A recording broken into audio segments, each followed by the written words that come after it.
네, 유동훈 본부장님 모셨습니다. 안녕하세요. 안녕하십니까. 네, 본부장님 모시고 현재 시장 상황 한번 점검해 보도록 하겠습니다. 네. 지난번에 이제 출연하셔서 네. 제가 기억하기로는 그때 이제 SVB 사태가 막 터져가지고 주식시장이 막 혼란스러운 그런 상황이었거든요. 네. 근데 그때를 활용해서 매수로 접근하는 것이 유효해 보인다라고 말씀하셨는데 네. 실제로 그 이후에 미국 증시 같은 경우에는 더 올랐습니다. 그래서 확실히 그게 매수 타이밍이었다는 걸 검증이 됐고 네. 또 하나의 악재가 지금 대기하고 있는데 뭐 아시다시피 부채 한도 협상 이것 때문에 뭐 주식시장이 웃기도 하고 약간 조정받기도 하고 그런 상황이긴 한데 네. 어떻게 보시면 좀 궁금하거든요. 네. 지금 우선은 그 SVB 사태 때도 마찬가지지만 이렇게 선별적 작업이 중요해요. 시장은 올랐지만 은행주 같은 경우는 못 올랐죠. 맞아요. 네. 그래서 또 은행주 중에서 뭐 대형 은행주들은 그래도 안 빠졌는데 지방 은행주들은 거의 박살이 났죠. 예. 그래서 선별적 작업이 굉장히 중요한 시기입니다. 왜냐하면 이게 그림을 그릴 때 모든 게 다 똑같지가 않아요. 예. 어느 쪽은 좋고 어느 쪽은 안 좋고. 또 저희가 계속 많이 쓰는 단어인데 부익부 빈익빈 현상. 굉장히 좀 심화되는 그런 부분이 있어요. 자, 그러면 이제 이 부채 한도를 바라볼 때도 약간 선별적으로 좀 생각을 해보셔야 돼요. 그러니까 큰 그림을 그리자는 거죠. 과거에 이제 많은 분들께서 2011년에 이 부채 한도 X데이트를 전후로 나타났던 현상. 결국 그게 X데이트를 통과를 못하고 그러다 보니까 이제 시장이 급락을 하고 그리고 여러 가지 이제 이 S&P에서 강등을 시켰고 신용 등급을 그러면서 이제 시장이 빠지고 변동성이 막 일어났었어요. 예. 거의 뭐 고점 대비해서 제 기억으로는 S&P 500이 10몇 프로, 거의 20% 가까이 빠졌었던 것 같고 한국 증시도 그 전후로 해서 뭐 거의 30% 이상 네, 저 빠졌던 것 같습니다. 정확한 데이터는 제가 좀 기억이 안 나지만 어쨌든 제법 큰 폭의 급락이 일어났어요. 근데 이제 그때는 어떻게 보면은 미국의 부채가 그렇게 크지 않았었거든요. 네.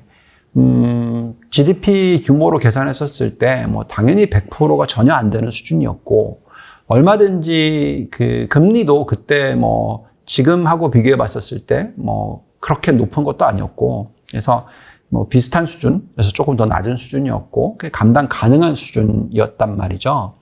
그래서 어떻게 보면은 괜찮겠지 하다가 서로 싸우다가 그냥 그게 터진 거죠. 그래서 그게 신용등급 강등까지 연결이 됐고 맞아요. 네. 그러면서 이제 뭐 달러도 영향을 받았고 뭐 어떤 그 힘듦이 있었지만 그게 지나가고 나서 시장은 어쨌든 통과가 다시 되니까 협상이 되니까 뭐 거의 그때 바닥부터 거의 2년 동안에 70% 상승 예, 이런 장이 나왔습니다.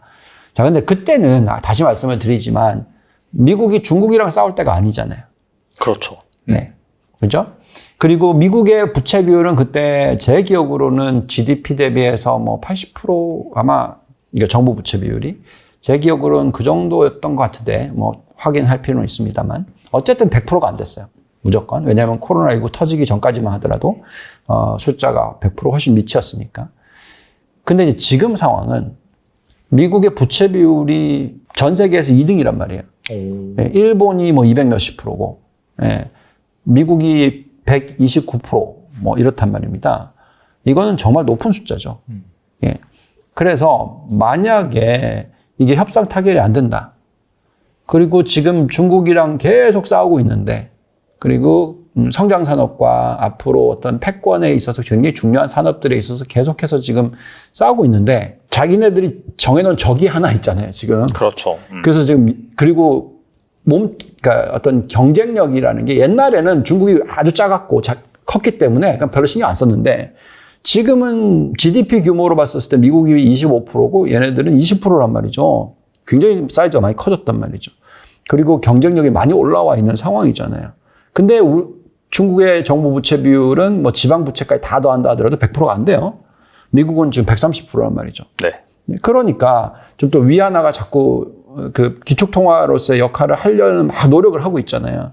그러니까 이게 지금 그때의 경쟁력보다 지금이 훨씬 중국이 세졌잖아요. 근데 지네들끼리 싸우다가 망할 일이 있을까요? 그러니까 무슨 얘기냐? 지금 적이 있는데 자기들끼리 같은 편끼리 싸우다가 예, 엑스데이시아 지나고 나 그냥 바보야. 이런 거죠. 어리석은 짓은 안 하겠죠. 네, 그러니까 그래서 제가 볼 때는 2011년이랑 비교를 하시면 안 된다는 거죠. 2011년에는 그 차트를 보시면은 이런 모습이었어요. 이게 엑스데이 요때입니다. 네. 예, 그래서 쭉 떨어졌고요. 그리고 나서 통과가 안 되니까 계속 변동성이 있었고, 예, 그리고 나서 이제 바닥 찍고 이렇게 올라갔어요. 그러면 결국 요 과정이 없다라고 생각한다면 여기서부터 봐야죠, 이렇게. 그렇죠? 그래서 요 과정이 저희가 생각할 때는 6월 1일이라고 얘기를 하고 있잖아요, 지금 엑스데이시. 네. 이렇게 돈이 이제 다 써버려가지고 이제 모자라는 엑스데이시 때까지 통과가 안 되면 이제 큰일 난다. 이 얘기인데 제가 볼 때는 그렇게까지는 안 할 거다. 예, 지금 보니까 뭐 바이든이 돌아오는데 지금 얘기하는 걸 보니까 쓰는 재정을 좀 줄이는 부분도 있지만 세금을 좀 더 걷겠다라는 쪽이고, 예, 민주당은 공화당은 세금 더 걷지 말고 지출을 줄여라. 뭐 이런 거에 지금 계속 싸움이잖아요. 결국은 싸우고는 있으나 지금 가장 경쟁력이 필요한데 지금 재정을 쓰고 있단 말이죠. 그게 반도체 산업 IRA 법안. 그렇지 않습니까? 그래서 미국에다가 온쇼링, 그러니까 제조업을 되돌려 온다. 뭐 이런 것들에 지금 쓰고 있는데 그걸 못 쓰게 하지 않겠죠. 경쟁력을 둔화시키는 거는 안 되는 거니까. 그냥 이제 서로의 어떤 정치적인 차이점이 있기 때문에 그거에 대한 어떤 부딪힘이라고 생각하고요. 통과할 거라고 생각합니다. 그래서 지금 보시면은 뭐 안 될 확률은 0%. JP 모건이 얘기하고 있는, 미국에서 제일 큰 은행이 얘기하고 있는 게 그렇고요. 엑스데이 전에 뭐 훨씬 전에 통과할 가능성은 7%. 그러니까 엑스데이 전에 통과할 가능성은 100%. 예. 근데 이제 아주 단기적으로 뭐 예를 들어서 이제 통과는 시켰는데 또 다시 몇 년 뒤에 또 예, 협상을 해야 되는 그런 정도로 하게 70%의 확률. 아니면 뭐 좀 아주 길게 해줘서 그냥 더 이상 싸우지 않게 경쟁력을 계속 만들어낼 수 있는 그런 환경이 돼서 중국과의 좀 싸움에 초점을 맞추는 뭐 그렇게 될 가능성도 22%. 뭐 이렇게 지금 보고 있는 거죠. 그래서 저희는 이게 좀 정치적인 요소가 시장을 지배하는 부분들이 없지 않아 있어요. 그래서 그 부분을 아예 무시하라는 얘기는 아니고요. 보면서 그 정치적인 이유가 왜 생기는지, 그리고 또 그 안에서의 어떤 이 싸움도 있지만 다른 나라와의 경쟁에 있어서도 우리가 굉장히 중요한 요소다. 지금 보시면은 막 일본 시장이 날아가잖아요. 그러니까 이게 미국이 일본을 갖다 오케이 해주니까 네, 이런 식인 거잖아요. 그래서 지금 상당히 정치적인 요소에 대해서 관심을 가지셔야 되는 건 맞아요. 그렇지만 그 방향 자체가 미국의 경쟁력을 떨어뜨리는 쪽으로 갈 거다의 베팅은 안 된다는 거죠. 만약에 디폴트가 일어날 거다에 베팅을 하신다면 그거는 미국의 경쟁력이 크게 훼손이 될 거다라고 베팅하시는 거죠.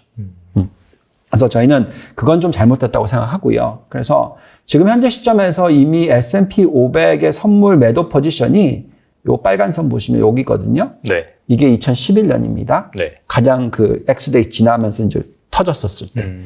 지금이 딱 그 수준까지도 떨어졌었어요. 거의 그때 상황 기정사실하고 숏포지션이 나온 거네요. 그만큼 이미 나와 있고요. 그 다음에 이제 채권 쪽은 이미 벌써 보시면은 1년짜리가 5.6%, 5.7%까지 올랐습니다.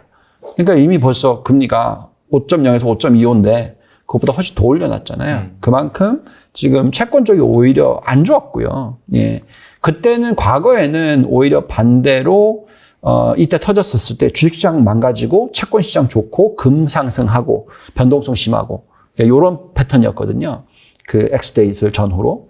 근데 지금은 오히려 주식시장은 안정적이고 채권 시장은 마이너스고, 왜냐면 금리가 올라갔으니까. 네네. 예. 그리고 금 가격도 오히려 고점에서 지금 살짝 내려오고 있고, 그리고 변동성은 오히려 볼은 줄고, 물론 채권의 변동성은 훨씬 더 높습니다. 그래서 지금 그때하고 완전 다른 그림이에요. 예. 그래서 자꾸 그때와 비교해서 이렇게 될 거니까 그렇게 전략을 세우세요는 지금은 아니다. 그래서 저희 생각할 때는 부채 한도 협상은 타결될 것이다. 첫째. 둘째는 협상이 타결이 됨으로 인해서 미국의 경쟁력이 계속적으로 상존할 수 있는 방향으로의 투자 전략이 좋다.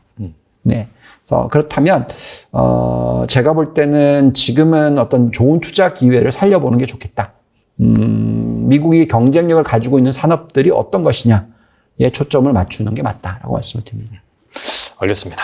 또 하나의 이제 약간 좀 거대한 매크로 이슈가 결국에는 이제 경기 둔화가 연착륙으로 올 것이냐 아니면 경착륙으로 갈 것이냐 네. 거기에 따라서 사실 만약에 후자 쪽으로 간다라고 한다면 다시 좀 조정을 받을 수 있는 그런 부분이잖아요. 네. 최근에 보니까 연준 위원들 같은 경우에는 6월에도 25bp 인상을 뭐 해야 된다라는 식으로 약간 바이럴 하더라고요. 근데 네. 어제 파월은 약간 동결 가능성을 좀 내비치긴 했는데 네. 아무튼 간에 올해 안에는 금리 인하는 없을 것 같고 그렇게 된다면은 지금 여전히 높은 금리 수준에다가 긴축 수준이기 때문에 경기 침체가 불가피하지 않느냐. 그래서 조정이 올 것이지 않느냐. 이런 식으로 주장하시는 분들이 많은 것 같은데 네. 어떻게 생각하시나요? 네. 저희는 좀 시각의 변화가 필요하다고 말씀을 드립니다. 그러니까 우선은 작년에 제가 계속 말씀을 드렸던 게 경기 침체는 오지 않는다. 그리고 올해도 경기 침체는 오지 않는다. 온다면 뭐 한 2년 뒤에. 그러니까 오기는 오겠죠, 당연히. 그 타이밍이잖아요. 네. 그래서 지금 실질적으로 어떤 센 경기 침체가 오지 않았죠. 뭐 작년 상반기에 약간 마이너스 성장률이었는데 그거는 뭐 명목 성장률로는 전혀 문제가 없었고 그냥 너무 인플레이션이 높아서 실제 성장률이 살짝 마이너스였다. 이 정도 현상 정도 되고요. 그 다음에 지금 1, 4분기도 보시면은 매출 증가율이 4.1% 나오고 있기 때문에 전체 S&P 500이 그거 가지고는 경기 침체가 아니죠. 예, 어느 정도의 성장을 보여주고 있는 거잖아요. 그래서 경기 침체가 세게 오지 않는다에 저희는 그 초점을 맞추고 있어요. 그런데 많은 분들께서 지금 경기 침체가 온다라고 얘기하는 이유 중에서 최근 들어서 얘기하는 게 뭐냐면은 뭐 다 아시겠지만 예금이 감소를 하고 있으니까. 예금이 감소를 한다는 거는 이제 지금 지방은행이 망하고 지방은행이 망할 리스크가 있다 보니까 예금 빼고 굉장히 빨리 빼고 그러다 보니까 예금이 빠져요. 근데 이제 그 예금이 다른 큰 은행으로 예금으로 가기도 하지만 많은 것들이 이제 MMF 쪽으로 간 거죠. 네. 단기 쪽으로. 그러다 보니까 이제 예금이 주니까 그러면 대출이 어떻게 늘겠느냐 이거죠. 예금이 주니까 심사의 어떤 그 기준도 강화될 거고 사실 보시면 지금 은행의 심사 기준이 굉장히 높게 강화가 됐어요. 예, 이게 이제 기업에 대한 대출입니다. 그러니까 과거에 이렇게 고점을 찍었던 때 수준까지도 올라왔다라고 생각을 하면 이제 이게 경기 침체와 세게 올 거다라고 생각을 하실 수가 있는데 보시면 이게 벌써 이미 가파르게 오르고 나서 이렇게 옆으로 기는 모습이에요. 그러다가 떨어질 겁니다, 제가 볼 때는. 근데 이제 요 기는데도 불구하고 요 분기들도 실질적으로는 연체율이 그렇게 급격하게 폭등을 하진 않았어요. 그러니까 뭐 예를 들면 연체율이 올라가기는 했는데 이런 거죠. 그 신용카드 같은 경우에 연체율이 올라가겠죠, 당연히. 근데 임금 상승률이 받쳐주고 있으니까 올라가기는 올라가는데 경기 침체 시그널 정도로 올라가는 건 아니죠. 뭐 예를 들면 연체율이 1% 미만이던 게 한 2%까지 올라가는 거죠. 근데 그게 막 5%, 6% 이렇게 올라가야지 그게 경기 침체 시그널이거든요. 그래서 지금 연체율을 보면은 과거에 경기 침체가 안 왔었을 때 신용카드의 연체율은 이 저점이 3.5%였고요. 많이 올라갔었을 때는 5%까지 올라갔는데도 경기 침체 안 왔어요. 그러다가 이제 요때 왔었습니다. 네. 여기도 보시면은 5% 정도 돼야지 오잖아요. 그죠? 그 전에는 그죠? 5% 이상이었을 때 오는 거죠. 근데 전체 연체율은 오히려 이 구간에 빠졌어요. 그러니까 경기 침체가 안 오는 거죠. 그러니까 전체 연체율이라는 거는 뭐 신용카드, 모기지, 뭐 기업대출 뭐 다 더해서 예. 그랬을 때 연체율이 오히려 빠졌단 말이죠. 근데 지금 보시면은 올라왔죠? 아마 지금 조금 있으면 이제 1, 4분기 숫자 나올 텐데 올라갈 겁니다. 근데 요 정도까지 올라가는 거죠. 3% 뭐 미만 정도까지, 뭐 3%대 근처. 근데 5%까지 안 가잖아요. 그리고 이것도 지금 올라갈 겁니다. 근데 이거는 지금 이 낮은 저점인 2%보다도 더 낮아요. 그래서 이런 걸 보고 있으면 심사 기준이 강화된 건 사실이지만 그것도 여러 가지 상품을 다 구별해서 봐야 된다는 거죠. 보면 강화됐는데 다 강화되기는 했는데 살짝 강화된 게 있고 많이 강화된 데가 있고 그래서 이런 과거의 이 고점 현상하고는 거리가 먼 거죠. 그래서 저희는 어떻게 계산을 하냐면 연체율이 올라가는 건 맞아요. 그래서 경기가 둔화되는 것도 맞아요. 그렇지만 그게 경기 침체로서 훅 꺼지는 현상하고는 다르다. 왜냐하면 인건비도 올라가고 있고 어느 정도 안정적인 모습이고 실업률도 올라가지만 충분히 안정적인 모습이다라고 생각을 합니다. 그래서 그런 가운데서는 당연히 경기 침체가 일어나지 않고요. 더더욱이나 경기 침체가 일어나려면 대출 증가율이 급격하게 감소를 해야 돼요. 근데 예금이 감소하면 당연히 대출도 감소할 거다라고 논리를 말씀하실 수 있겠지만 예대율이 너무 낮을 경우에 즉 예금이 줄고 있지만 여전히 예금이 대출보다 훨씬 큰 규모다. 그러면 대출해 줄 수 있는 여력이 있는 거죠. 그래서 그럴 때만큼은 대출이 갑자기 막 폭락하고 그러지 않습니다. 그래서 대형은행 같은 JP모건, 뱅크 오브 아메리카 이런 회사들이 예금이 들어오고 그걸 대출을 해주는 현상이 나오면은 전체 경기가 완전히 식어가지고 마이너스 성장률이 나오는 경우는 없어요. 예, 그래서 제가 볼 때는 현재 시점에서 그렇게까지의 경기 침체는 오지 않을 것 같고요. 그 다음에 이제 대출 금리 부분에 있어서는 이게 기준금리와 연결이 돼 있겠죠. 근데 여태까지 지금 은행의 파산이 일어났던 경우가 대출의 문제라기보다는 어떻게 보면 금리가 많이 올라서 여기에 따라서 정부 부채에 대한 평가 손실이 실질 손실로 바뀌면서의 파산이란 말이죠. 그러면 금리를 더 높게 대출을 해줄 수 있으면 채권이 아닌 경우, 채권 같은 경우에는 금리가 올라가면 실질 갖고 있는 거의 가치가 막 떨어지지만 대출은 그런 게 아니잖아요. 그렇죠. 예. 그럼 좀 더 높은 금리에 대출을 해줄 수 있으면 안 해줄까요? 왜냐하면 이 은행들은 지금 마진이 괜찮은데. 게다가 이 은행들은 예를 들어서, 지금 예금 금리가 올라가니까 더 마진을 확보를 해야 되는데, 근데 개인들의 펀더멘털이 너무너무 튼튼해요.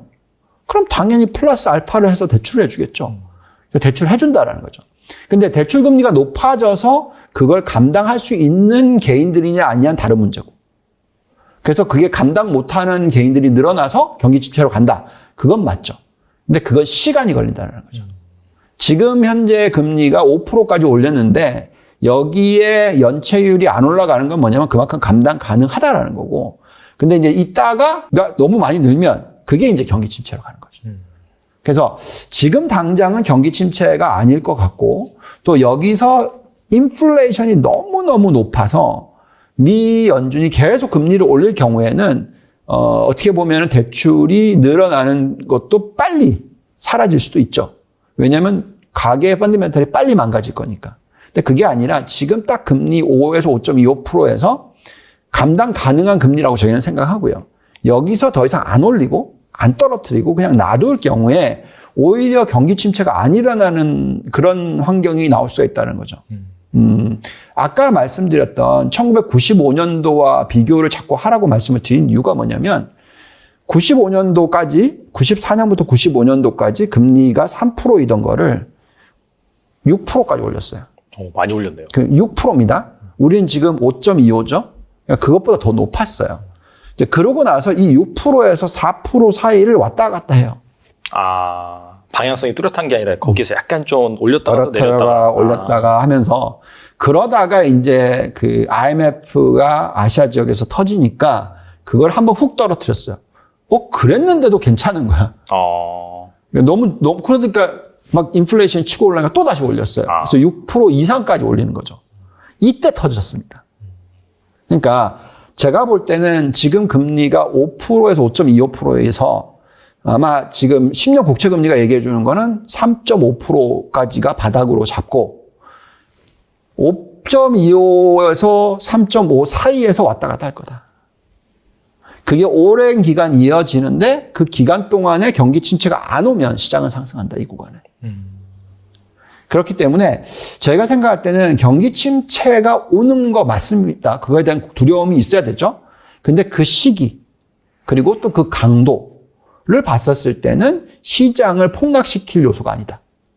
그래서 sell in May라든지 지금 도망갔다가 나중에 들어가자. 이거는 너무 타이밍을 잡으려고 하세요. 근데 미국 시장은 아시지만 이게 10년 쭉 투자해야 되는 시장이잖아요. 한번 엄청나게 폭락이 왔었을 때 도망갔다가 다시 또 10년 투자하셔야 되죠. 작년에 이미 벌써 20몇 프로 빠졌었고. 역사적인 폭락장이었죠. 예, 미국 증시. 예. 나스닥으로 보시면 거의 30%가 훨씬 넘는 40% 네. 가까이. 네. S&P 500을 27.5% 가까이 빠졌었던 장이 나왔으니까 이미. 네네. 지금부터는 오히려 더 긍정적으로 보시는 게 중요하죠. 근데 이제 한국 시장은 이게 올라갔다 빠졌다 올라갔다 빠졌다 너무 자주 하니까 네. 거기에 자꾸 비교를 하세요. 자꾸 똑같이 생각하시면 안 된다라는 자꾸 얘기를 해드리고 있고, 미국은 401k는 미국 개인들이 주식시장이 폭락을 했었을 때 미국은 패권을 잃을 가능성도 있어요. 그만큼 개인들의 펀더멘털이 망가질 수 있잖아요. 왜냐하면 개인들의 자산 중에서 우리나라는 7, 80%가 부동산이고 금융자산은 훨씬 적지만 반대란 말이죠. 정반대. 미국은. 그래서 아마도 그러니까 우리나라가 예를 들어서 부동산 가격은 불패다. 그래서 매년 10%씩 오른다. 길게 보면 똑같은 개념으로 미국은 주식을 그렇게 보셔야 된다는 거죠. 그래서 제가 볼 때는 작년 같은 환경에서 이런 긴축이 그렇게 급격하게 일어날 것이냐. 제가 볼 때는 이미 급격하게 일어났고 추가로 더 일어날 건 없다. 그리고 인플레이션이 어떻게 되는지를 보면서 판단하면 된다. 근데 이제 인플레이션이 최근 들어서 나오는 숫자들은 나쁘지 않습니다. 계속 둔화되고 있더라고요. 네. 그래서 이런 환경에서는 제발 부탁드리는데 너무 이렇게 조울증이라 그러나요? 예. 샀다 팔았다를 미국 주식을 너무 많이 하시면 안 돼요. 네. 한번 팔았다가 지금 다시 좋은 가격에 사셨으면 여기서 그냥 쭉 가셔야죠. 네. 좋은 종목이라면. 네. 알겠습니다. 그렇다면은 약간 긍정적인 시나리오로 흘러간다라고 한다면은, 그러니까 경기 침체가 안 오는 거죠. 어떻게 본다면은. 네. 95년 사례도 말씀해 주셨는데 그 기간 동안에 미국 증시는 쭉 올랐다라고 말씀해 주셨는데, 그렇다면은 그런 시나리오를 가정하고 봤을 때 약간 그 미국 주요 증시의 상승 여력은 어느 정도인지 궁금하거든요. 네. 자, 우선은 아까 보여드렸던 예를 들어서 2011년이다. 그러면은 이제 그냥 다른 거 빼고요. 밸류에이션 말고 그냥 차트로만 봤었을 때 여기서부터 여기까지 오른 게 70%의 급등을 했습니다. 그럼 2년 동안에 70%? 와, 이건 상당히 많이 오르는 거죠. 그렇게까지 나올까? 그것도 잘 모르겠어요. 근데 이제 95년을 한번 보시면은 95년 2월 1일이 마지막으로 금리를 올렸던 거예요. 요때 바닥 대비해서 1년 동안에 35.7%. 바닥이 아니라 그때 딱 이제 마지막으로 올리고 나서 네네. 많이 올랐죠. 많이 올랐네요. 그 다음에 이제 제일 최근에 있었던 게 2018년 12월입니다. 요때도 올리고 나서 얼마? 27.9%. 그러니까 요 두 번을 보시면 상당히 많이 올렸어요. 그리고 요때도 2006년에도 마찬가지로 18.1%. 그러면 5월 1일이 마지막으로 올렸다고 치면 아직 10몇 프로 더 올라야죠. 그러네요. 예. 요것만 보면. 그리고 저는 자꾸 95년이랑 비교를 좀 많이 하는데 왜 그러냐면 제가 지난번에 와서도 말씀드렸잖아요. 1995년이 인터넷의 어떤 활성화가 시작됐던 때다. 인터넷이 처음으로 나왔던 시기가 1989년, 90년인데 그때는 이제 시작이었고 처음으로 나온 아이디어였고 그게 정말로 많이 보급되기 시작한 게 95년이다. 제가 그때 애널리스트를 시작한 게 93년인데 95년 되면서부터 이제 막 엄청나게 많이 썼죠. 예. 그 전까지만 하도 막 팩스. 네. 근데 지금 그 인터넷이 활성화되기 시작하고 95년부터 지금 거의 20몇 년이 흘렀는데, 그죠? 거의 30년. 네, 30년 가까이 됐네요. 그죠? 네. 그렇게 보니까 너무 긴가? 30년 동안 정말 많이 변했잖아요. 그죠? 네. 사실. 네. 옛날에 막 플라피 디스크 기억하시는지 모르겠는데. 만한 거. 예. 그 해가지고 파일 모델 하나 집어넣는데 막 3개 필요해. 맞아요. 예. 제가 그때 막 수십 개 만들었거든요. 정말 힘들었습니다. 한번 이제 직장 옮기면 막. 근데 요즘에 그냥 하나만 있으면 되잖아요. 그렇죠. 예, 그만큼 변했고, 이제 모든 걸 다 핸드폰으로 쓰는데, 그게 지금 나왔던 효과, 30년의 효과라면, 요즘에 얘기하는 거는 저는 잘 모르겠으나, 그럴 수도 있다라는 생각이 드는데, 인터넷이 우리한테 미친 영향, 인터넷부터 IoT까지의 영향의 10배가 AI일 수도 있다. 그럴 수 있을 것 같기도 해요. AI는 뭐 전 산업에 걸친 인프라 역할을 하니까. 그러니까요. 있죠. 네. 그럼 예를 들어서 저희 처제가 그 에듀케이션 사업을 해요. 영어 뭐 어린이들 위해서. 네, 네. 그럼 이제 어린이들 보기 재밌는 여러 가지 이그젬플들을 만들어야 될 거 아니에요. 옛날에는 막 사람들 고용해서 만들어야 되잖아요. 그 사람들이 또 가가지고 들어가가지고 뭐 옛날에 있던 걸 보고 뭐 비교하면서 하잖아요. 다 필요 없는 거지. 이러이러한 예, 뭐 이런 예를 들어줄 만한 그 뭐 이그젬플을 주세요. 하면은 쫙 나온대요. 네. 심지어는 제가 뭐 믿음 있는 사람이지만 예를 들어서 목사님들도 썰만 주세요 하면 그게 쭉 나온대요. 물론 그거 쓰지는 않지만 그러니까 그 정도로 심지어 모든 산업에 그게 가능해진단 말이죠. 그러면 그게 얼마나 그 짧아질까요? 필요한 시간이 효율성이 얼마나 높아지겠어요? 생산성이 엄청 올라가겠네요. 그렇죠. 그래서 그걸 생각해 보면은 지금이 95년도에 리피트가 나올 수 있을 가능성이 충분히 있지 않을까? 그것보다 덜하다 하더라도 35%까지는 아니다 하더라도 네네. 충분히 지금부터 20%의 상승장이 나올 수 있지 않을까? 1년 동안.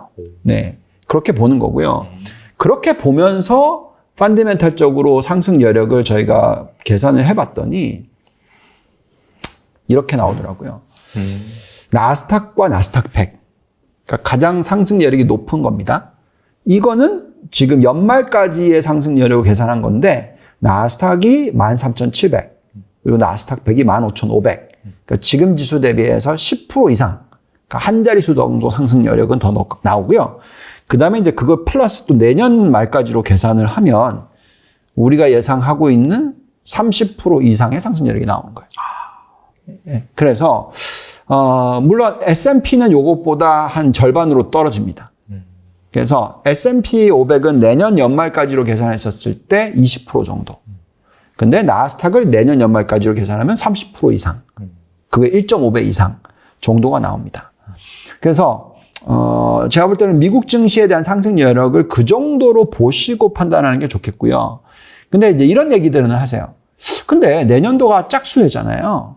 보통 짝수해가 한국 시장으로 보면은 안 좋아요. 홀수해가 좋습니다. 네. 근데 미국도 짝수해가 홀수해보다는 안 좋은 건 맞는데 그렇게까지 차이가 많이 나는 건 아니에요. 예. 그리고 아주 큰 대공황이 올 때가 짝수해였던 케이스가 많죠. 그러네요, 생각보다. 예, 예. 2008년 금융위기 터지고, 네. 2020년에 그 코로나19 터지고, 네. 그런 식으로 얘기를 할 수가 있어요. 그래서 2024년이 좀 두렵다라고 얘기를 할 수는 있으나, 근데 그런 위기가 아니면 짝수해도 괜찮다라는 거죠. 그럼 예를 들면은 이제 대통령 임기 기간으로 계산하면 가장 좋았던 해가 언제냐? 대통령 임기 3년 차예요. 그게 홀수해입니다. 4년 차가 짝수예요. 근데 그게 두 번째로 상승률이 높은 해예요. 4년으로 보면. 그러니까 그렇게 따지면 사실 홀수냐 짝수냐 그거는 우리가 좋아하는 거고요. 네, 한국 시장이 그랬으니까. 미국 시장도 그렇게 보지 마시고 그렇다면 이번 사이클이 올해 말까지 해서 내년 상반기로 끝나는 게 아니라 내후년, 그 후년 쭉 갈 수 있어요. 그 가능성에 있어서는 뭘 봐야 되냐면 생산성이 얼마나 좋아지고 있느냐, 기업 실적이 어떻게 변하느냐, 그 다음에 우리가 얘기하고 있는 경기 침체가 언제 오느냐, 그죠? 그런 부분들을 다 감안하시면서 보시는 게 중요하겠고, 저는 쉽게 경기 침체가 안 오는 한 미국 증시의 자기자본 이익률, 즉 ROE가 20%가 나온다면 그게 평균입니다, 지금. 거기에 배당을 빼고 나서, 배당을 예를 들어서 한 50%치 한다고 칩시다. 그러면 연간 상승률이 10%가 나오는 거죠, 인덱스가. 그래서 그거로 생각한다면 제가 볼 때는 거기다 배당까지 집어넣으면 훨씬 더 높은 수익이 나오는 그렇죠. 거죠. 네. 그래서 지금 현재 시점에서는 그렇게 바라보는 게 맞지 않나. 물론 경기 침체가 올 수도 있습니다. 근데 그 확률에 있어서 저희의 계산으로는 낮다라는 얘기죠. 그렇게 제가 작년에 욕을 얻어먹었지만 경기 침체 온다는 얘기는 절대 안 했잖아요. 네. 실제 아직 안 진짜 안 왔어요. 네. 네. 그러니까 그게 왜 그러냐면 숫자로 봤었을 때는 경기 침체가 올 숫자들이 아니에요. 매크로 숫자들을 봤었을 때.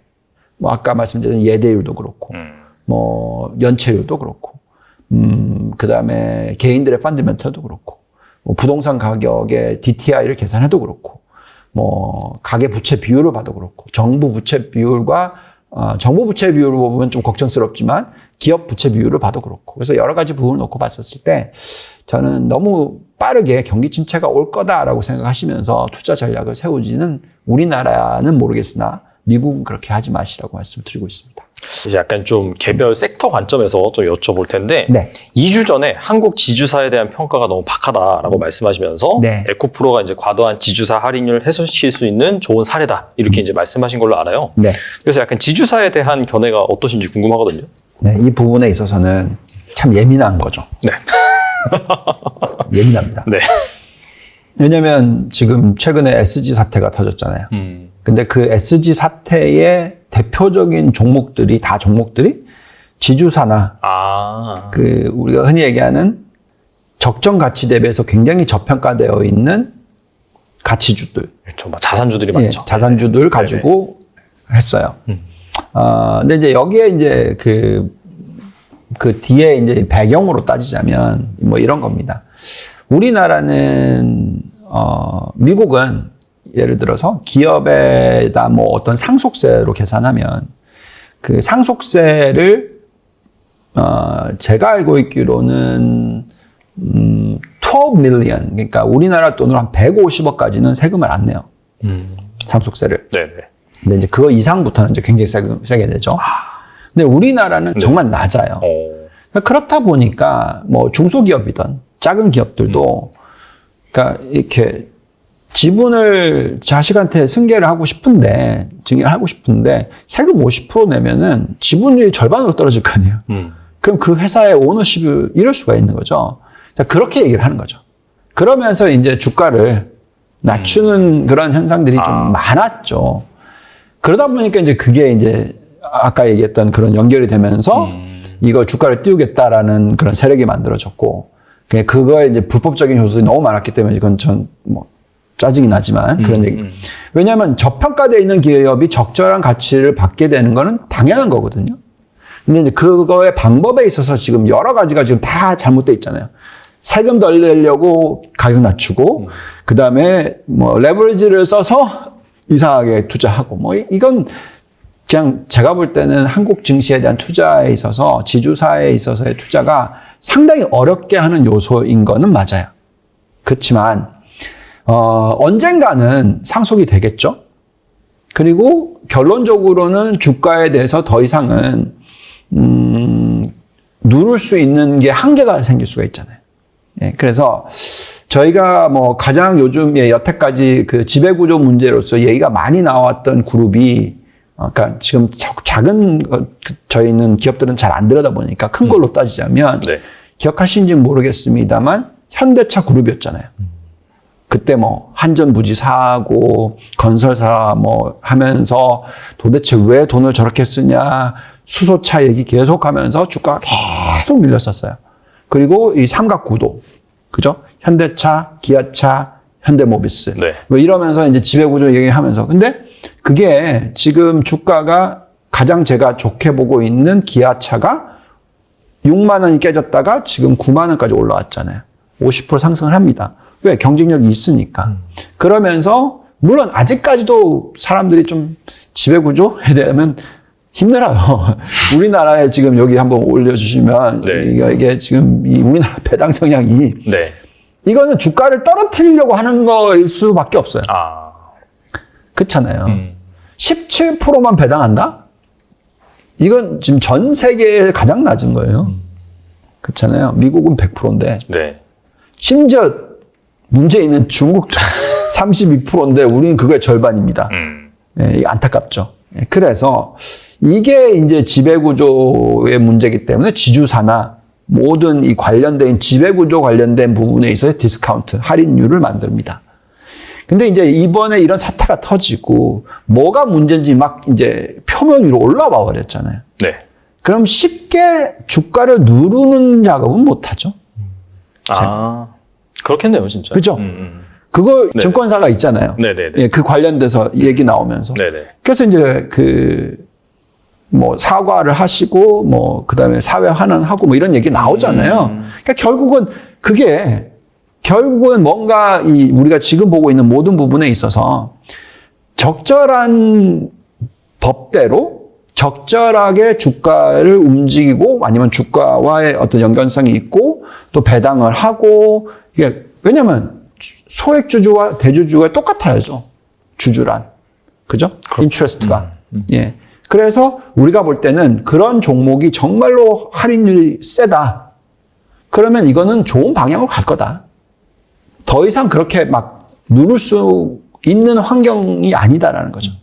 그렇지 않습니까? 그래서 제가 볼 때는 지주사에 있어서는 적절한 가치가 있다고 생각하신다면 투자를 하는 게 중요하겠다라고 말씀을 드리고 있고요. 저희가 이제 국내 주식들의 쭉 리스트를 뽑아보면 에코프로라는 종목은 제가 왜 그런 얘기를 했냐면 물론 이 회사도 어떤 이슈들이 있었죠. 그리고 또 뭐 옵션인가 뭐 CB였나 관련해서 뭐 그런 얘기가 나왔습니다. 어쨌든 간에 주가가 지주사가 가장 주가가 많이 올랐어요.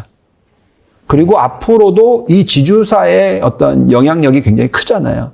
그러니까 죗값을 받은 케이스죠. 예. 그래서 앞으로 그런 큰 회사가 지주사의 가치가 적절한 가치를 받는 모습이 나온다면 아마도 이게 전체적으로 변할 거라고 생각하고요. 그 다음에 여기 보시면 저희가 올려놓은 국내 대표주 상승률이 가장 높은 탑 위로 올라오는 쪽이 지배구조에 대해서 가장 문제가 많은 기업이라고 옛날부터 얘기했었잖아요. 자식 승계하느라고. 네네. 예. 근데 최근 보시면 주가가 오늘도 제일 많이 올라요. 두 종목이. 왜냐하면 산업이 좋거든요. 미래지향적이거든요. 그죠?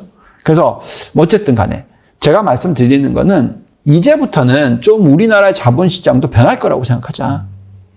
여태까지 계속 후퇴해 왔다면 그런 부분에 있어서 배당 성향이 높아지는 게 아니라 오히려 떨어졌다면 근데 최근에 올라가고 있어요.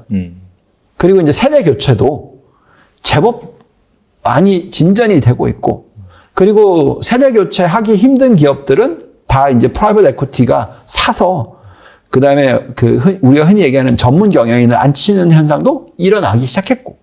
그러니까 그런 것들을 다 감안한다면 왜 우리나라가 ROE가 저렇게 낮을까? 자기자본이익률이? 또 왜 오랫동안 이렇게 디스카운트 있을까? 해소될 수 있죠. 바뀔 수 있지 않습니까? 주가가 올라가고 제값을 받는 게 주주들한테 플러스 요소로 작용하는 시대가 온다면. 근데 아직까지도 제가 그런 글을 올리잖아요. 그렇게 많이들 말씀하시지만 그렇다고 해서 넉넉히 있을 수는 없잖아요. 우리가 계속 발언을 해줘야죠. 그렇죠. 그렇죠? 그게 우리가 해야 될 일이고 그래서 투자를 하기가 좀 더 쉬워지는. 아니 지배구조 문제가 있는 기업에 투자를 하기가 어렵다. 이거는 무슨 얘기냐면 친해져야 되잖아. 그 오너랑. 그게 무슨 자본시장이에요. 예, 그건 특혜 시장이지. 예. 그래서 제가 볼 때는 그런 시장이 아니라 모든 사람들이 똑같은 공정한 그라운드에서 공정하게 분석을 해서 그 기업에 좋으면 투자를 해서 수익을 올릴 수 있는 예, 규모의 차이인 거지 수익률의 차이는 아니어야 된다는 거죠. 지금은 규모의 차이와 수익률의 차이가 너무 크다는 거죠. 돈이 많은 사람일수록 그 주식에 대한 수익률이 더 높다. 왜? 그 회사의 오너이기 때문에. 근데 돈이 작은 사람일수록 오너십이 낮으니까 수익률이 낮다. 이건 말이 안 되는 거죠. 그렇지 않습니까? 그건 자본시장이 아니죠. 네. 그래서 제가 볼 때는 지주사의 어떤 변화가 좀 생기지 않을까라는 게 지금 상황이다라고 생각이 듭니다. 네, 아무튼 간에 우리나라 지주회사들이 여러 가지 이유로 저평가되고 있기 때문에 이런 요인들이 조금씩 해소된다라고 한다면 길게 봤을 때는 확실히 재평가가 이루어질 수 있겠다라는 생각이 들고요. 네. 자, 그 다음에 최근에 이제 미국의 뭐 리튬 관련주, 그 다음에 한국의 2차 전지 주식들이 다소 좀 조정을 받았어요. 네. 대체로 약간 좀 뭐 고평가 논란? 이런 얘기도 좀 나오는 것 같긴 해요. 네. 본부장님께서 보시기에는 어떠신지 궁금하거든요. 네. 이게 좀 헷갈리는 부분인데요. 왜냐하면 지금 2차 전지가 성장 산업과 연결되어 있다. 이건 맞아요. 그리고 2차 전지가 전체 큰 그림으로 보면은 전기차의 전기차 부품이잖아요. 그리고 이제 그 밸류 체인으로 보면은 전기차가 마지막 상품이고 그 사이에 부품이 있고 더 내려가면 이제 리튬 플러스 우리가 흔히 얘기하는 원자재. 이렇게 쭉 이게 밸류 체인인 거죠. 자, 그렇다면 이 시장이 엄청나게 성장을 하면 당연히 다 좋은 거죠. 그래서 근데 이제 보시면 뭐 리튬 같은 경우에는 옛날에 어디서 생산을 많이 하다가 이게 사실 찾아보니까 리튬이 그렇게 레어가 아니고 어디든지 캘 수 있다. 그러면 이제 생산이 많이 늘 거다. 공급이 늘어난다. 단가가 떨어진다. 그러면서 주가가 빠졌어요. 그렇지만 잘 생각해 보시면은 가장 끝에 있는 이쪽이 계속 올라간다면 규모의 경제를 일으켜서라도 수익성이 좋아질 수가 있잖아요. 예, 그래서 저희는 이 밸류 체인은 다 들고 가셔야 돼요. 근데 문제가 뭐냐면 헷갈리는 이유가 뭐냐면 이 전기차와 신재생 에너지 연결되어 있는 지금 가장 대표적인 기업이 테슬라잖아요. 지금 뭐 리튬 얘기도 하면서 또 신재생 에너지 얘기도 하잖아요. 지난번에 테슬라 데이에서는 투자 데이에서는 모든 게 다 신재생 에너지 얘기밖에 없었어요. 맞아요. 예. 네. 그래서 그거를 듣고 있으면은 이게 필요한 거고 성장할 거라는 건 다 아는데 이게 문제가 또 이게 미중 무역 전쟁과 연결이 돼 있단 말이죠. 미국과 중국이 그냥 탁 터지게 싸우는 딱 그 산업들인 거죠. 그래서 이게 헷갈리는 겁니다. 지금 2차 전지 주식들과 또 뭐 미국의 전기차 산업을 딱 보시면은 자, 중국이 사실 시장 규모로서 가장 큽니다. 왜? 자기네 자체 시장이 가장 크기 때문에. 그리고 경쟁력이 상당히 많이 올라갔죠. 전기차 쪽은. 제가 옛날에 북경에 살던 그때에 기억하던 건 다 전기차였단 말이죠. 모든 부분에 있어서 투자가. 그래서 전기차의 경쟁력이 높아졌어요. 근데 이제 이 미국은 전기차가 거의 뭐 아니다가 테슬라가 딱 들어오면서 이걸 다 잡아먹은 거죠. 그래서 이제 경쟁력이 굉장히 차이가 나는데 여기다가 이제 테슬라는 자꾸 그 플랫폼을 연결시키는 거죠. 그러면 이제 많은 민주주의 국가들이 중국의 전기차 플랫폼? 좀 걱정스럽다. 이렇게 될 거 아닙니까? 자꾸 그걸 푸시를 하는 거죠. 자, 그래서 이제 두 개가 계속 경쟁을 하기 때문에 우리가 뭘 사야 될지가 헷갈려요. 우리는 보통 이제 아까 말씀드렸듯이 뭐 어떤 가치를 계산하고 적절한 가치를 계산하고 좋은 주식, 성장 많이 하는 주식을 사면 되는 거였는데 지금 보면은 중국 회사를 사는 거냐, 미국 회사를 사는 거냐의 차이가 굉장히 많이 나요. 그래서 이럴 때는 그럼 이제 한국 주식은 어디 있느냐 이거죠. 중국에 너무 연관성이 크면은 안 좋고 미국의 연관성이 크면은 좋고 이게 지금 자꾸 갈리는 거죠. 근데 2차 전지는 제가 볼 때는 중국보다는 미국 쪽하고 연결이 더 많이 되겠죠, 앞으로는. 근데 예를 들어서 만약에 중국 같은 경우에는 자기네 자체적인 회사들이 있으니까 더더욱이나. 그렇죠. 예. 그래서 제가 볼 때는 우리나라 2차 전지나 우리나라가 전기차와의 부품에 연결되어 있는 회사들이 미국의 테슬라와 미국의 기업들과 뭐 중국 이외의 다른 자동차 회사들과의 연관성이 높다면 당연히 그 종목은 투자할 만한 가치가 있는 거죠. 왜냐하면 전체 산업이 성장하고 전체 산업의 시가총액이 커지는 거에 대해서는 저는 의견이 없거든요. 왜냐하면 이건 당연히 가야 되는 거고 그래야지만 자동차 운송 쪽에서 그 CO2 배출, 탄소 배출이 전체의 자동차와 뭐 비행기 뭐 이런 것들 다 운송기관들이 CO2 1년에 그 내보내는 게 다 10%니까. 그게 이제 줄어들 수밖에 없는 환경일 거고. 그다음에 신재생 에너지로 넘어가기 때문에 전력을 갖다가 뭐 저장한다든지 뭐 이런 거가 다 연결될 거니까. 그래서 제가 볼 때는 우리나라의 2차 전지 주식들은 고평가되어 있는 케이스들도 있겠죠. 에코프로비엠 관련돼서. 근데 이 밸류체인에 지금 많은 종목들이 있잖아요. 그래서 철저하게 밸류에이션 잘 구해보시고, 근데 이제 밸류가 너무 비싸다고 생각하지 마시고, 여기에 항상 성장성을 집어넣고 계산하시는 거죠. 뭐, 예를 들면 PER을 보는 거는 안 되고, PEG를 본다든지, 그러니까 PER 나누기 성장성, 이익 증가율을 한 게 PEG잖아요. 그러니까 그게 낮으면 낮을수록 좋은 거고, 또는 아니면 ROE와 PBR. PBR이 높으면 너무 비싼 거잖아요. 근데 ROE가 높으면 당연히 상승 여력은 좋은 거죠. 그래서 그렇게 보든가. 그래서 우리가 성장성을 항상 집어넣고 봐야 된다. 근데 만약에 2차 전지의 성장성이 예를 들어서 중국한테 경쟁이 안 돼가지고 준다. 미국에도 수출 못 한다. 자기네들이 지네들 걸 만든다. 이러면 어려워지겠죠. 네, 그렇게까지 하기에는 제가 볼 때는 미국이 우리나라와의 어떤 연관성이 중요하기 때문에 또 앞으로 그렇게까지는 아닐 거다. 그래서 저희는 2차 전지 쪽은 좋다라고 봅니다. 다만 종목 선별은 저도 개별 제가 한국 종목들을 많이 들여다보지는 않거든요. 근데 제가 리스트 뽑아봤었을 때 LG 에너지 솔루션 같은 경우에는 상당히 매력이 있는 걸로 나오더라고요. 밸류에이션 상으로. 그래서 다 하나씩 좀 뜯어보시고 좀 판단하시는 게 중요하지 않을까.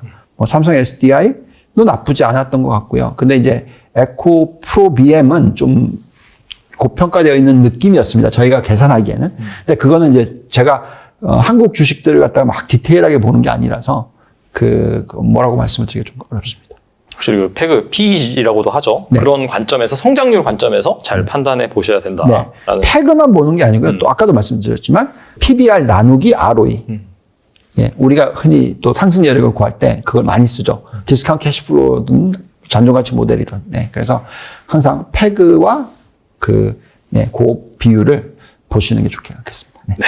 뭐 신재생 에너지 섹터 같은 경우에도 긍정적으로 이제 보시고 계시는 걸 알고 있는데 네. 최근에 그 태양광 기업들 주가 뭐 반등하기도 했는데 뭐 우리나라에서는 약간 좀 부진한 것 같고 그 이유를 좀 찾아보니까 네. 캘리포니아에서 4월부터 시행된 NEM 3.0 이라는 그런 제도로 인해서 미국 내 태양광 설치 수요가 감소할 것이다 이런 우려가 있더라고요. 네네. 그래서 이 태양광 섹터들 어떻게 보시는지 좀 궁금하거든요. 네. 자, 우선은 제가 계속 올려드리고 있는 글로벌 업종 포트폴리오 안에서 신재생 에너지의 비중이 20%입니다. 그래서 이걸 줄일 생각은 없고요. 지금 보시면은 이제 IRA 법안이 통과가 됐기 때문에 실질적으로 이익 구조에서 이익이 확 들어오는 게 올해 하반기에는 들어올 겁니다. 매출 증가도 높을 거고요. 그래서 저희는 신재생 에너지 글로벌리 굉장히 좋게 보고 있고 태양광에 대해서 굉장히 좋게 보고 있어요. 근데 이제 지금 차이가 뭐냐면 이 산업에 있어서 보조금이라는 게 들어가는 게 항상 있죠. 그 부분이 미국 정부에서도 써야 되고 중국 정부에서도 써야 되고 우리나라에도 써야 됩니다. 근데 저희가 판단하기에는 이미 태양광은 그 보조금의 어떤 의존도가 높지 않아요. 그러니까 많이 떨어졌다라는 건 무슨 얘기냐면 규모의 경제를 이미 많이 만들었습니다. 그래서 특히 중국 같은 경우에는 이미 브레이크 이븐 포인트라고 하죠. 손익분기점을 통과를 했기 때문에 이미 이제 규모의 경제 때문에 그게 이루어진 거죠. 그래서 중국의 종목들의 어떤 매력도가 충분히 있어요. 그 다음에 이제 미국도 마찬가지로 아직까지는 손익분기점에 도달 못하는 기업들이 있지만 도달한 기업이 생기기 시작했어요. 대표적인 기업이 제가 들고 있어서 말씀 못 드리는데, 근데 이제 문제는 주가의 흐름은 이게 또 미중 무역 전쟁 때문에 달라요. 그래서 자꾸 미국이 중국을 공격을 하면 중국 관련주들은 안 올라. 근데 미국 자체로 막 키우려고 하는 종목 주가가 막 올라요. 그래서 이제 여기 사이에 낀 한국 회사도 똑같은 케이스입니다. 근데 최근에 이제 움직이기 시작하죠. 물론 최근에 이 미국 쪽하고 연결된 부분에 있어서 말씀하신 대로 혜택 받는 부분이 뭐 예를 들어서 뭐 와트당 얼마다였는데 와트당 많이 준다. 그러면서 이제 이게 매출 성장이나 손익 성장에 있어서 많은 마이너스 영향을 미칠 수도 있다. 이런 걱정을 하기는 하지만 실질적으로는 어쨌든 굉장히 성장을 많이 할 거고요. 규모의 경제가 이루어지면 질수록 단가가 코스트가 낮아지니까 비용이 낮아지니까 수익성이 올라갈 겁니다. 그래서 변동성이 심한 건 사실이에요. 그렇지만 차트로 보시면 쭉 올라가는 게 맞다라고 생각이 들고요. 그래서 우리가 지금 이제 예를 들면 이런 예를 들어드릴게요. 미국의 가장 대표적인 태양광 회사가 있어요. 이제 이 회사는 미국에서 모듈 생산을 하지만 상당히 많은 쪽을 동남아시아 쪽에서 생산을 해요. 이거의 체인을 지금 만들려고 하고 있는 거죠. 투자를 더 늘리고 있습니다. 근데 이제 사실 경쟁력이 가장 센 애들은 중국 애들이죠. 이미 다 갖고 있으니까. 그래서 전체 시장 파이의 80%가 중국 애들이 갖고 있고, 나머지가 갖고 있어요. 근데 이제 우리나라가 여기에 끼는데, 당연히 그 하나그룹과 OCI, 이게 다 연결이 돼 있죠.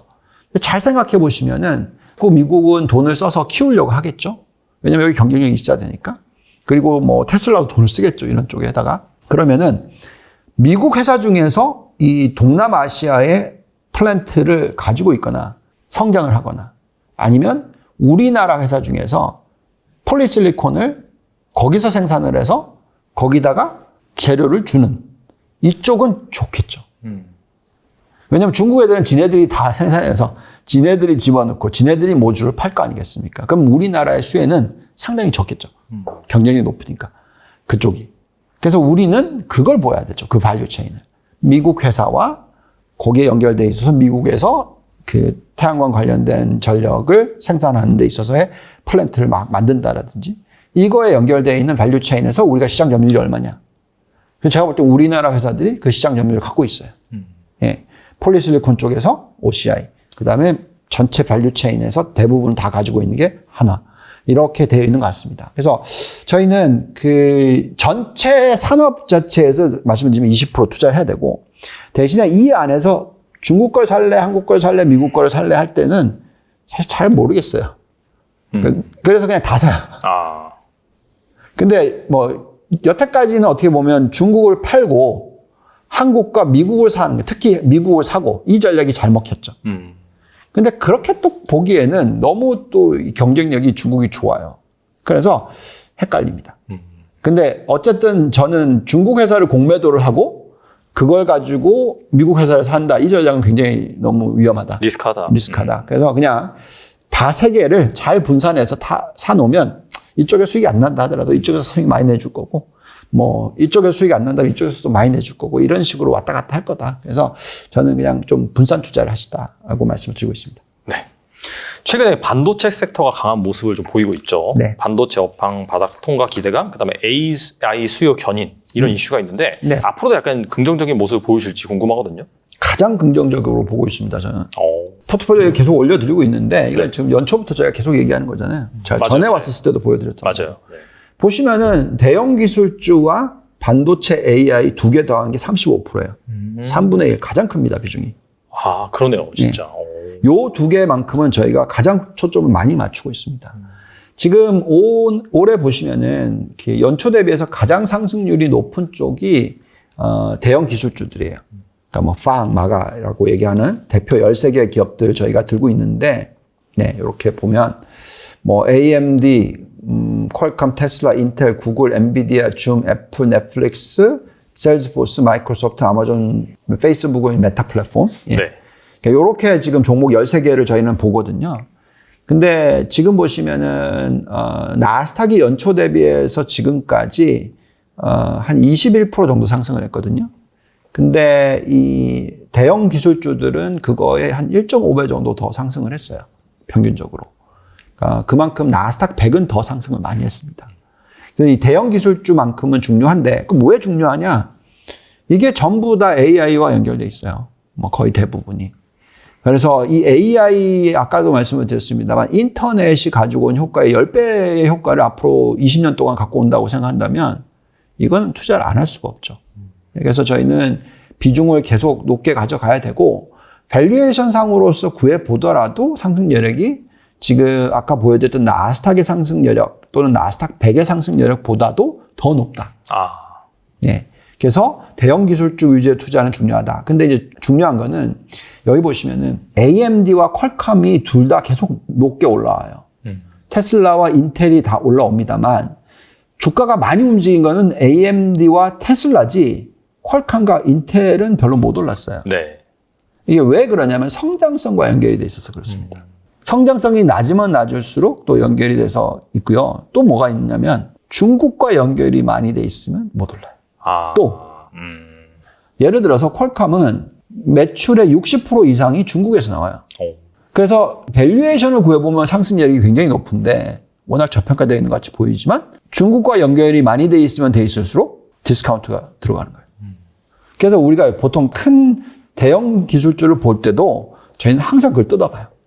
도대체 어느 정도 비중이 나오냐. 근데 이제 애플 같은 경우에는 중국 비중이 높은데도 불구하고 주가가 세요. 네. 상승 여력이 밑에보다 떨어지는데, 위에보다 떨어지는데. 근데 왜 그러냐면은 중국에서 판매를 높은 마진에서 했는데 시장 점유율이 안 깨진다는 거죠. 그러니까 결국은 중국 시장 자체에서 어떤 악영향을 덜 받느냐는 겁니다. 그러니까 그런 플랫폼, 그러니까 그게 만약에 테슬라도 그렇게 해낼 수 있다면 테슬라 주가는 안 흔들릴 거예요. 그래서 그런 것들을 좀 보셔야 되는 거고요. 그래서 요즘에는 자꾸 이 개별 종목들도 그냥 업종이다라고 투자하시거나 차라리, 왜냐면 분산 투자를 해주니까. 그래서 뭐 예를 들어서 이 13개 대표적인 기업들 중에서 골라내서 투자하는 게 아니라 그냥 마가 관련된 ETF 사서 그냥 투자를 하시거나, 그런 전략을 가지거나 아니면 개별 종목을 투자를 하고 싶다 그러면 뜯어보셔야죠. 엔비디아 같은 경우에 상승 여력이 지금 50%가 안 되지만 이 주가가 작년 10월 바닥 대비해서 200% 올랐어요. 그러니까 밸류에이션이 비싸 보이는데 더 많이 오르잖아요. 그만큼 가장 대표적으로서 이 AI에서 시장에서 독점을 할 수도 있다. 뭐 이런 뭐 계산들이 들어갈 수가 있는 거죠. 그래서 저희는 개별 종목을 공부하는 게 너무너무 중요하다라고 말씀을 드리겠고요. 그 다음에 정말 더 중요한 부분이 이 빅테크뿐만이 아니라 아까 보여드렸듯이 반도체 AI 부분이라고 얘기를 해드렸잖아요. 네. 그렇기 때문에 이 반도체를 보시면은 반도체의 개별 종목의 상승 여력을 저희가 구해보면은요. 이렇게 올라옵니다. 1등이 AMD, 2등이 브로드컴, 3등이 KLA, 그 다음에 4등이 퀄컴, 5등이 어플라이 매트리얼스, 6등이 인텔, 램 리서치 쭉 이렇게 와요. 근데 이거는 제가 항상 얘기하지만 이거는 이제 순서가 뭐냐면 상승 여력으로서 잔존가치 모델로 구하는 건데 이게 항상 이것이 목표가가 아니에요. 이거는 그냥 단순 계산으로 현재 있는 ROE와 앞으로 3년 동안의 컨센서스가 있잖아요. 그거의 예상치를 가지고 그리고 적정 가치를 구했을 때 나오는 값입니다. 근데 이제 그게 바뀔 수가 있잖아요. 컨센서스는. 많이 올라가 버리면 상승률이 굉장히 커지고요. 많이 떨어지면 훅 떨어져요. 우리가 P 멀티플도 숫자가 낮다 그래서 주가가 막 올라가는 건 아니잖아요. 이게 어떻게 변하느냐 팩으로 보잖아요. 마찬가지로 이것도 저희가 미래지향적으로 보셔야 됩니다. 근데 어쨌든 간에 이 전체의 상승 여력이 높다라는 것은 그만큼 매력이 있다라는 거예요. 뭐 어떤 걸 보더라도. 그래서 지금 바닥 대비해서 반도체가 한 50% 정도 올랐습니다. 그러니까 작년 10월 바닥 대비해서. 필라델피아 반도체 지수 고점이 4,000이고 바닥이 2,000이고 지금 3,000이에요. 이렇게. 근데 제가 생각할 때는 이 4,000을 뚫을 것 같아요. 진짜요? 네. 앞으로 2년, 뭐 3년 놓고 봤었을 때 충분히 뚫을 거라 생각합니다. 그 안에서 어떤 종목이 먼저 가고 덜 가고 언제 가고는 답은 없지만 그래도 계속 개별 회사를 분석해 보면 매력도가 높은 것을 뽑아낼 수가 있어요. 그러니까 저희가 여기서 많이 들고 있거든요. 그래서 어떤 종목을 제가 들고 있다고 얘기는 못 하겠지만 이걸 보면서 이 상승 여력만 보는 게 아니고 이거를 패그도 보시고 그죠? 또 다시 말씀드립니다만 PBR 나누기 ROE로 보시고 그 다음에 이제 또 PBR 나누기 ROE를 할 때도 성장성, G가 들어가서 G가 높으면 높을수록 PBR은 높아져야 되거든요. 그렇게 계산하셔야 됩니다. 그래서 저희가 지금 볼 때는 어쨌든 상당히 매력이 있는 산업이고 이거는 앞으로 AI의 활성화가 가속화되면 될수록 매력도가 높아질 거다. 물론 일부에서는 이런 얘기를 합니다. 슈퍼컴퓨터, 양자 컴퓨터에 있어서는 반도체 말고 다른 뭐가 나와야 된다. 뭐 이런 얘기를 하는데 아직까지는 없고요. 그러니까 제가 볼 때는 어쨌든 반도체는 AI의 성장과 같이 간다. 그렇게 보시고 투자를 했으면 좋겠습니다. 네. 지금까지 좋은 투자 아이디어 말씀 잘 해주셨는데 만약에 1억 있다면 어떻게 포트폴리오를 꾸리면 좋을까요? 네. 저희는 지금 이제 글로벌 자산 배분 포트폴리오를 항상 얘기를 하잖아요. 그래서 지금 6대4 전략이라고 들어보셨죠? 네. 자산 배분 전략인데 그게 지난 100년 동안의 평균 수익률 9%가 나오는 전략입니다. 6대4 전략이. 그러니까 자산 배분 주식 60%, 채권 40%. 종목만 잘 골라내면 그냥 이렇게 투자를 해놓으면 연간 9% 난다 복리. 100년. 그럼 너무 좋죠. 좋죠. 예, 엄청나게 좋은 거죠. 거기에 만족을 하셨으면 좋겠어요. 아. 예. 근데 이제 작년에 그게 마이너스 17%였잖아요. 9% 평균인데 마이너스 17%였습니다. 올해는 얼마인지 아세요? 몰라요. 플러스 28%. 오. 그러면 9%보다 훨씬 높아졌잖아요. 마이너스에 맞네요. 이제는 딱 보면 그러니까 이런 거죠. 28% 빼기 17. 그러면 얼마죠? 11%? 11%. 네네. 그러면 나누기 2년이니까 2 하면 뭐 6%니까 네. 평균보다는 지금 좀 낮죠? 그러면 좀 더 가겠죠. 그래서 그렇게 계산을 한다면 6대4 전략이 여전히 앞으로 수익을 줄 거다라는 건 맞아요. 근데 이제 저는 6대4 말고 뭐라고 얘기하냐면 7대3, 7대2, 그 다음에 나머지 10%는 뭐 다른 거. 뭐 이렇게 얘기하고 있습니다. 그럼 무슨 얘기냐? 6보다 주식을 더 많이 들고 가고요. 4보다 더 작게 채권을 들고 가라고 얘기를 하고 있습니다. 그 이유는 채권을 보시면 지금 금리가 미국 국채 금리로 계산했을 때 4.4까지 갔다가 3.3까지 떨어졌다가 3.33이 떨어졌다가 지금 3.7이에요. 그래서 지금 딱 보시면은 박스권이라고 보시면 돼요. 저희는 어디에 기준점을 두냐면 3.5에 둡니다. 왜냐하면 왜 이게 미국의 정부가 감당 가능한 금리 수준, 즉 뭐 재정 적자폭, GDP 대비해서의 부채 비율로 계산을 하고, 그 다음에 뭐 미국의 모기지 금리와 이 기준 금리와의 또 연관성까지 다 계산했었을 때, 저희는 미국의 경제가 감당 가능한 수준의 또는 미국 정부가 감당 가능한 수준의 미국 10년 국채 금리는 아마도 3.25에서 3.5 정도 수준일 것 같다. 뭐 좀 낮게 보면 3.0. 그래서 3.0에서 3.5 정도의 어떤 그 밴드가 앞으로 장기적으로 5년 뭐 이렇게까지 만들어질 수도 있다. 이렇게 생각을 합니다. 자, 그렇다면 채권이 4.4, 막 5.0까지 올라가면 이건 사야 돼요. 왜냐하면 그 가격보다 많이 올라갔으니까. 그러면 떨어질 확률이 높다는 얘기거든요. 그러면 이자율이 4.4, 5.0에서 샀으면 그 이자율 플러스 금리 떨어지는 것까지 먹는 거잖아요. 그렇죠. 그러면 두 자릿수의 수익이 나죠. 그럼 우리가 아까 말씀드렸던 9%의 수익률보다 더 높게 나기 때문에 채권을 많이 들고 가야 되겠죠. 근데 그게 아니라 금리가 3.3%까지 떨어졌어요. 그러면 3.5%까지 올라와 버리면은 수익률이 3.5%도 안 나는 거잖아요. 그러면 당연히 9%보다 훨씬 미치니까 채권 비중을 낮게 가져가야 되겠죠. 제가 이 얘기를 해드렸었을 때는 채권 금리가 3.2, 3.3, 3.3, 3.4 요때였어요. 그러니까 지금 3.7까지 또 올라와 버렸잖아요. 그러면 또 채권을 여기서 조금 더 살 수도 있는 거죠. 그거를 좀 기준 금리를 잘 보시면서 판단했으면 좋겠다라고 말씀을 드리고 있습니다. 앞으로 왜 채권 금리가 급격하게 떨어지지 않을 거라고 생각을 하냐면 아까도 말씀드렸지만 감당 가능한 금리뿐만이 아니고요. 임금 상승률이 3% 이상일 거고 인플레이션이 아마 3%에서 크게 많이 떨어지지 않을 것 같다는 겁니다. 만약에 인플레이션이 장기적으로 과거 10년은 요번에 막 이 코로나 사태 이후에 급등했던 인플레이션 말고 그 전까지만 하더라도 평균이 1.5, 1.6이었단 말이죠. 그게 지금 올라갈 거예요. 근데 지금처럼 막 5%는 아니고 4%도 아니고 한 3%에서 2.5%?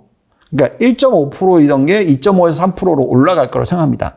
그렇다면 금리는 3%에서 3.5%보다는 뭐 비슷한 수준에 있어야죠. 왜냐면 2.5에서 3.0 정도의 인플레이션이면 그것보다는 높게 금리가 유지돼야지 인플레이션 낮춰주는 효과가 나오니까요. 네, 그래서 저희는 그렇게 생각한다면 우리가 미래지향적으로 봤었을 때 금리가 아주 많이 빠져서 그 아주 많이 빠진다고 생각하는 거는 경기 침체가 세게 오고 공황이 오고 뭐 은행의 파산으로 넘어가서 이제 아예 그냥 개인들이 파산이 일어나고 이런 현상이 일어난다 그러면 금리는 3.5, 3.0, 2.5, 2.0 뭐 이렇게 떨어지겠죠. 네네.